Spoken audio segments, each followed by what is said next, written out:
Hello everyone, welcome back for another video. Sorry it has been a few weeks. I did say I'd try and do one every week, but with Christmas and work and whatnot, it's just been a little bit too busy for me. So, what I'm doing this week is I'm looking at a machine from about 2007, 2008. So, without further ado, let's have a look at the part. So, first let's start with the graphics card. We've gone for a GTX 295. This, being a dual GPU card, should be plenty enough for this machine. Now, the motherboard, I've got a Maximus Extreme, one of the Asus ROG boards, and I've got for a processor an E8600 dual core. I've paired it with 8GB of DDR3 RAM as well, probably a bit too much, but that's what I've got. Also, this board comes with this nice little add-on soundboard as well.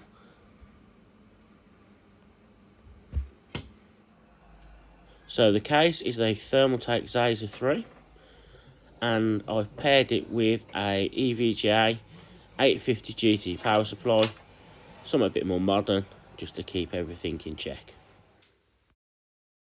So then, in terms of the build, relatively simple build, nice big case, plenty of room, so I haven't really got to worry about whether everything's going to fit.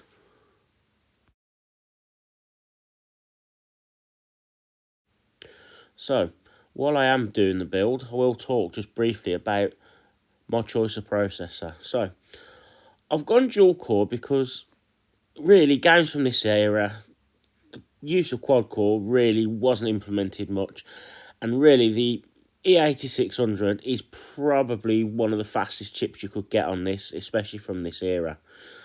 Also as well, I am overclocking it to about 4 GHz, which should help quite a bit in the games.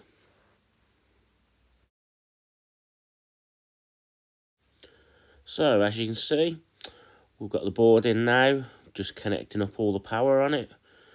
Did make the mistake of not plugging in the 8-pin at the start, so I really had to have quite a bit of a squeeze here to get it in, but I'm sure I'm not the first to do it, and I'm sure I'll do it again in future at some point.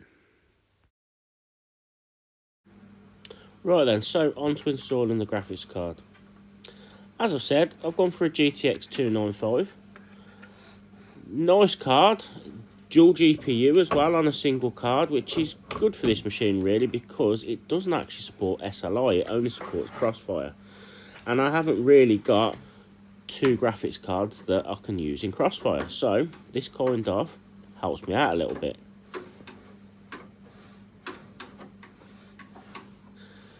These do like to run quite a bit hot, but with the airflow that's in this case, there is plenty of fans. Yes, they are only 80mm fans, but there is quite a lot of them, so I should at least be able to get the airflow in nicely and get rid of any of the heat quite easily.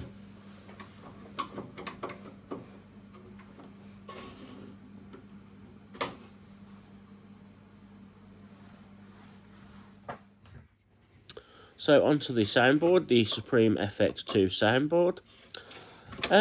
Not sure how much this really offers in terms of audio performance or anything like that. Maybe someone could leave me a little something in the comments just to let me know what it does do differently. I don't think the chipset's massively special, but it's there. It looks quite cool, makes everything look a little bit more upmarket. So, won't bore you too much with the rest of the connecting up of everything. We have got an SSD in here and a DVD rewriter, but you'll see these a little bit later on.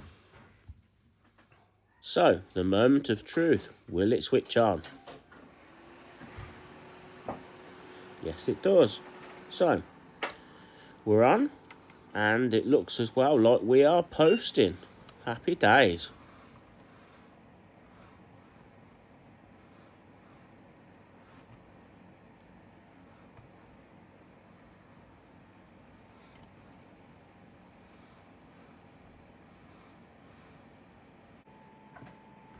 So then, posting completed. I'm just going to get past the RAID part of it, and then we'll get into installing the operating system. Now, I've gone for a little bit of a left field choice here because, one, it is area specific, and two, I'll be honest, I don't think it's actually that bad. I've gone for Vista. Now, everyone's now shouting at the screen going, no, don't do it, don't do it. But, as I said, is Vista really that bad? I don't think it actually is. I think it was just quite a bit of a step up from XP. I don't think it was implemented as well as it probably could be. However, with the fixes it had over the years, and obviously now I'm installing Service Pack 2, it is plenty enough, and it is a lot better than people really make out that it is.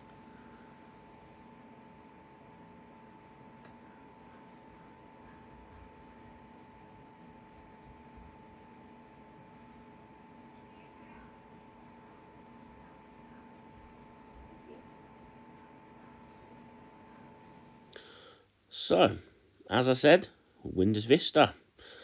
I'm trying to zip through this as quickly as I can. I'm sure everyone doesn't want to see how you install an operating system, especially Windows Vista, because I'm sure people are still shouting at the screen saying, why am I doing this?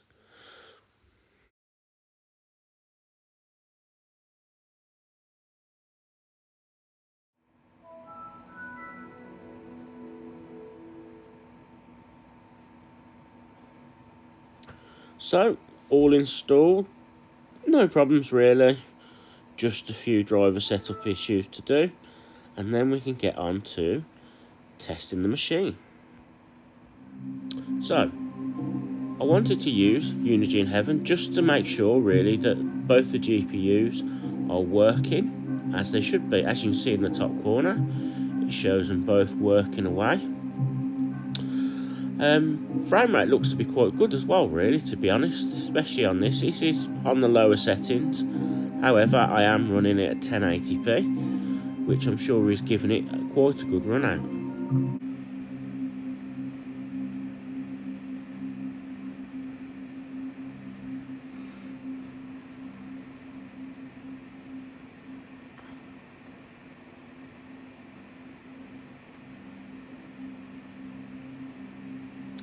Right then, I only wanted to try one game this time, and I thought I would actually really try and push the machine with GTA 4. It's on the medium settings, running at 1080p. As you can see in the top corner, we're getting around about 30s in terms of frame rate, which means it is quite playable. Now, this is a really demanding game, and pretty much whatever machine you use on, even modern machines, it can cause issues. But for the age of this machine and what it's doing, for me this would be definitely playable. I'm sure though that when this did come out, people were really disappointed in how poorly it was implemented.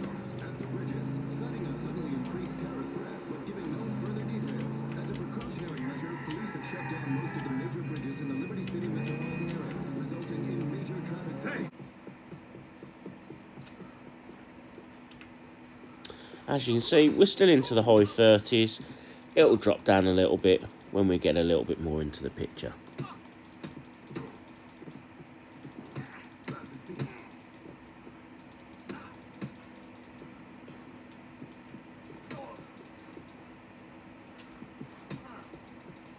Suck it up and stay down.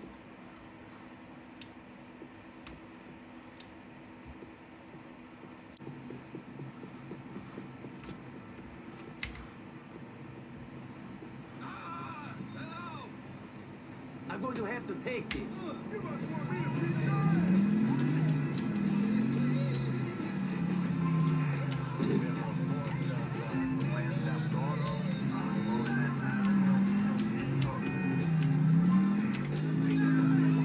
Next time, stay out of my way.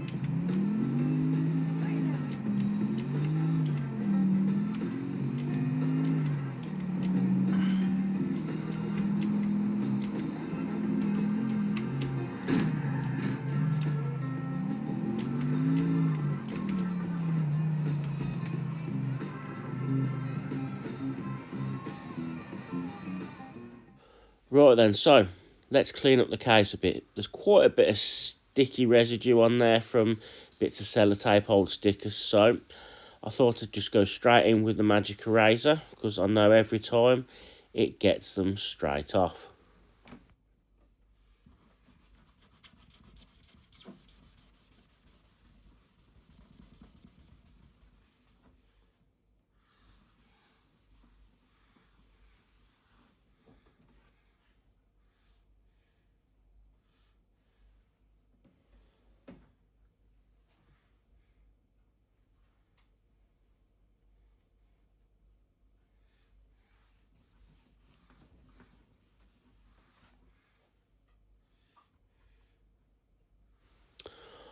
Obviously, a magic eraser can be quite abrasive, so just need to be careful just to make sure I'm not going to put any excessive scratches in it. However, as it comes off quite easy, I'm not really putting massive amount of pressure on it.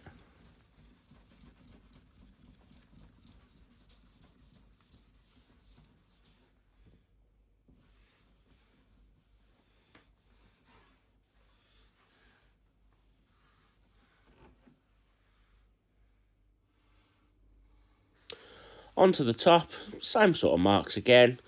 Break out the magic eraser, off they come.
And just to finish off with the microfiber, just get any of the excess liquid or anything off there. And as you can see, looking a million times better than it did before.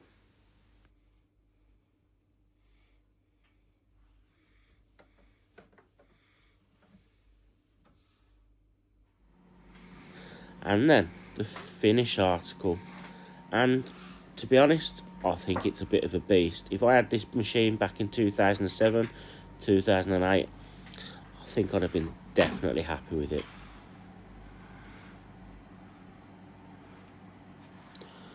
So, I hope everyone likes the machine, and I hope everyone likes the video. If you do, please subscribe, and I will try to endeavour to do some more.